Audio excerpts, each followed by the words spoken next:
সাবেক বিচারপতি শামসুদ্দিন চৌধুরী মানিক, ওনার কথা মনে আছে নিশ্চয়ই। এত তাড়াতাড়ি তো ভুলবার কথা নয়। একটা ভিডিও দেখছিলাম, উনি একজন আইনজীবী হবেন হয়তো, আমি সঠিক জানি না। বলছিলেন 5ই আগস্টের বিপ্লবের পরে আদালত থেকে একটি ছবি নামিয়ে ফেলা হয়, ওখানে নতুন করে আরেকটি ছবি টানানো উচিত। সেটি হচ্ছে সাবেক বিচারপতি শামসুদ্দিন চৌধুরী মানিকের কলাপাতায় শুয়ে থাকা ওই ছবিটি। এটি লয়ারদের পেছনের দেয়ালে টানানো উচিত, প্রতিটি আদালতের দেয়ালে এটি টানানো উচিত। আমি আমার বাস্তব জীবনের অভিজ্ঞতা থেকে বলছি, সত্যি এটা শতভাগ উচিত।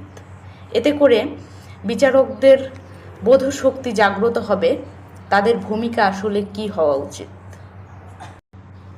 সাবেক বিচারপতি শামসুদ্দিন চৌধুরী মানিক, ওনার কথা মনে আছে নিশ্চয়ই। এত তাড়াতাড়ি তো ভুলবার কথা নয়।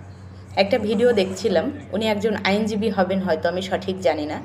বলছিলেন 5ই আগস্টের বিপ্লবের পরে আদালত থেকে একটি ছবি নামিয়ে ফেলা হয়, ওখানে নতুন করে আরেকটি ছবি টানানো উচিত। সেটি হচ্ছে সাবেক বিচারপতি শামসুদ্দিন চৌধুরী মানিকের কলাপাতায় শুয়ে থাকা ওই ছবিটি। এটি লয়ারদের পেছনের দেয়ালে টানানো উচিত, প্রতিটি আদালতের দেয়ালে এটি টানানো উচিত। আমি আমার বাস্তব জীবনের অভিজ্ঞতা থেকে বলছি, সত্যি এটা শতভাগ উচিত।